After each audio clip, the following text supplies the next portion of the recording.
Hello guys, welcome back to my channel and welcome to my vlog. So yan guys, happy Tuesday. So yan, rest day ko ngayon. So yan, kumusta kayo? Then, yun guys, for today's video guys is, may share lang sa inyong ganito na mangyayari sa bahay. Which is, yun nga, magkakaroon mamaya ng tutorial times si Daniel. Kasi nga, yun nga, hindi namin siya matutukan minsan. Then, yun nga, hirap siya sa paghawak ng lapis. Then, mas mainam talaga siguro kung, tutor talaga namin si Daniel para mas matuto siya. Kasi pag kami nagtuturo, kadalasan is, nagkakagulo pa kami, di siya sumusunod sa amin. Then, hirap talaga siya sa paghawak ng lapis. So, yun, may nakakontak kami na may nakausap kami na nagtuturo talaga. Then, malapit lang dito sa bahay. Niya ngayon, first day ng tutorial. Then, bali isang oras lang si Ma'am Erica. Yun yung pangalan ng kanyang teacher. Ito yung kanyang FB. So, yan. So, dapat 2 oras pero siguro 1 oras na lang muna. So, titignan lang muna namin kung kakayanin ni Daniel. Then, yun nga, inunti-unti lang muna namin. Ayaw muna namin biglayin ng mabang oras para hindi rin tama rin si Daniel. So, yun, tamang lang muna siya, 3 to 4. So, gusto ko tong i-vlog kasi yun nga, first time. Then, yun nga is, para which makita to ni Daniel tong vlog na to is parang alam niya yun, parang hindi niya makalimutan itong gagawin niya ngayong araw, yung tutorial. Then nga parang mas excited siya konti kasi ganyan si Daniel, pag nakikita niya yung video, naalala niya lahat yung mga ginagawa niya. Yan. So yun guys, dyan lang guys, maya i-share ko sa inyo yung tutorial time niya, yung ganap niya mamaya. De baling lang, parang montage, montage lang. So yun guys, dyan lang kayo guys, at maya parating na si Ma'am Erica. So dyan lang kayo.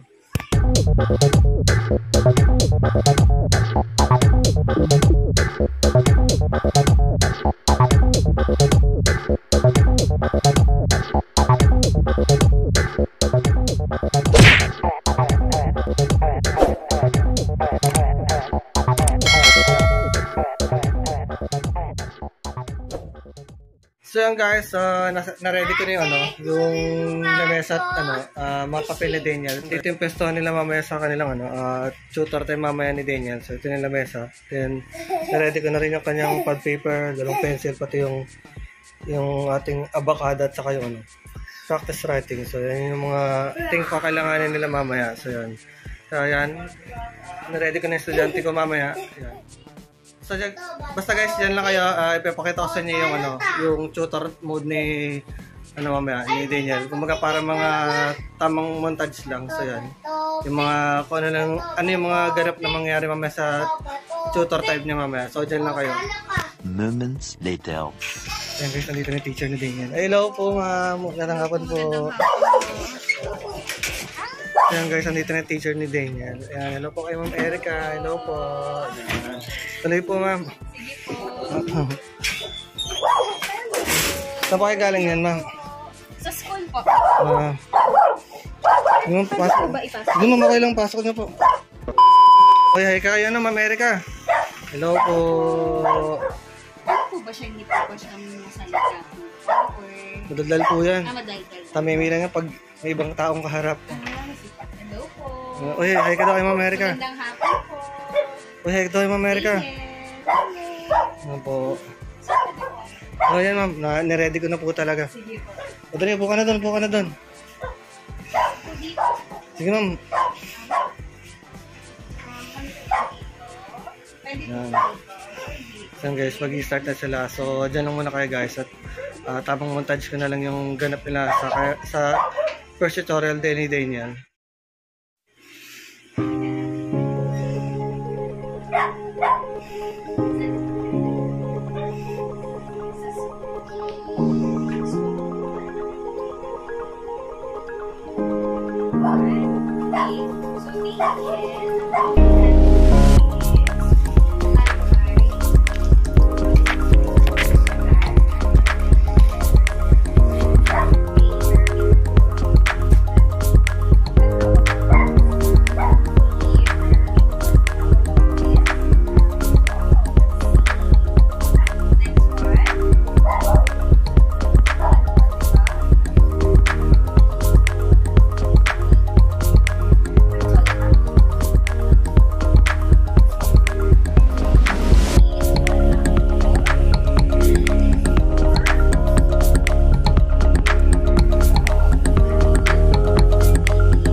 Yung nga mabuti nga may nakita akong ganito sa TikTok. Oo, yun nga sir. Kasi kanina talaga sabi ko bakit parang ano siya, funny,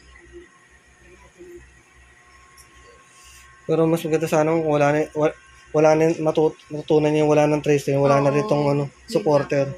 Pero sabi ko, okay lang, ano naman to late bloomer to Opo. Yun na napansin ko niya, natututo siya pero as in, Mag-improve pa po yan.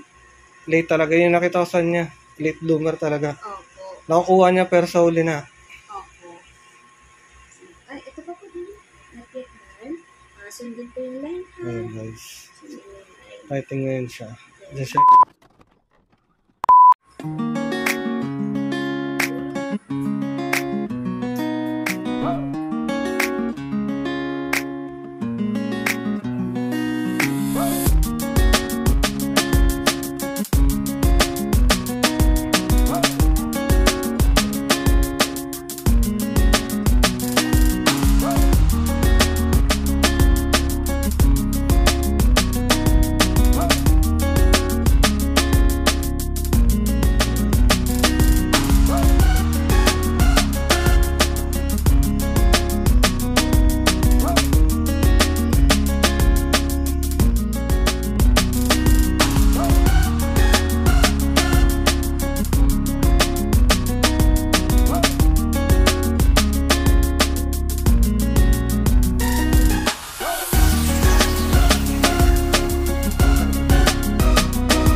Moments later. Pag meron po na guide, hindi siya nahihirapan. Pero po kasi, kapag pinasolo ko na po siya, nakikita niyo po na ano siya. Sobra pong hirap po siya sa A. So, ang ginawa ko, sir, nag-focus po muna ako sa lines po. Ayan, sir. So, nag-focus po muna ako sa lines. Tapos, pinatry ko po sa kanya na mag-linya din po ng sarili niya. Pero nakikita niyo, sir, medyo nag-wave-wave din po siya. Nahanap pa niya. Opo, sir. So, ang nakikita ko pong factor dito, sir, yung paghawak talaga ng pencil niya. Kasi, sir, kahit sabihin po natin na kahit po na marunong na siya magsulat ng A, sir, pero hindi po magiging straight po kasi yung sulat ng letter. Yan nga mama, salamat po sa pagtuturo. Mamahingihan ko lang po man kayo ng feedback and yung mga kailangan pang i-work po ni Daniel, ma'am. Daniel po. So, bali po si Daniel ay napakaganda mahusay po na bata nito. Tsaka, mabait po talaga yan si Daniel. Kapag sinabi naman po, siya naman po ay masunod. So, ang kailangan lang po, ang workout lang po ni Daniel po is yung pagsulat, yung linya lang po muna. Tsaka yung paano yung proper way po ng paghawak ng pencil. Kasi mas madali po sa kanya na magsulat ng letters if alam niya na po kung paano maghawak ng pencil at mas madali rin po sa kanya yung makasunod po sa Salamat po, ma'am. Yan guys, tapos na yung tutorial time ni Daniel. So yan, salamat kay Ma'am Erica. Then yan nga, napagtyagaan niya si Daniel talaga kasi nag-try talaga kami, yun nga, hindi talaga namin So yan, nag-isip na talaga kami na ipa-tutor siya. So yan, si Ma'am Erica is malapit lang dito sa amin, sa Kabul Street. So yan, dyan. So yan. Then yan, si Ma'am is nagtuturo talaga. Di ba sa APEC? Sa public school. Ayan, public school. Then, yan kung sa mga Cavite Pips, so sa Cavite lang si Ma'am pwede. So, ito yung FM ni Ma'am. I-message siya kung gusto niya rin kung nag-aanap din kayo ng tutor sa mga anak nyo din para may schedule niya kayo. So, yan. So, yan Ma'am, salamat po sa pagtuturo at pagtsatsaga. So, yan, salamat po. So yan guys, welcome back. So yan guys, nakauwi na si Ma'am Erica. So yan, nakita niyo naman kung paano siya i-tutor. Then yun nga, nakita niyo naman sirap talaga sa pagsusulat at may mga part na inaantok doon si Daniel. So yan, pero wala siyang magawa kasi si ibang tao na yun at si Ma'am Erica na yun. Kasi pag kami, tutulugan niya talaga kami. Pero yun si Ma'am Erica nang nagtuturo sa kanya, kahit antok-antok siya, wala siyang magawa kasi yun nga. Kahit maya siya inaano ni Ma'am Erica, ginaguide doon paghawak ng lapis yon. Then narinig naman niya yung yung feedback niya kay Daniel, tapos yung mga i-workout pa sa mga susunod. Bali bukas meron ulit siya.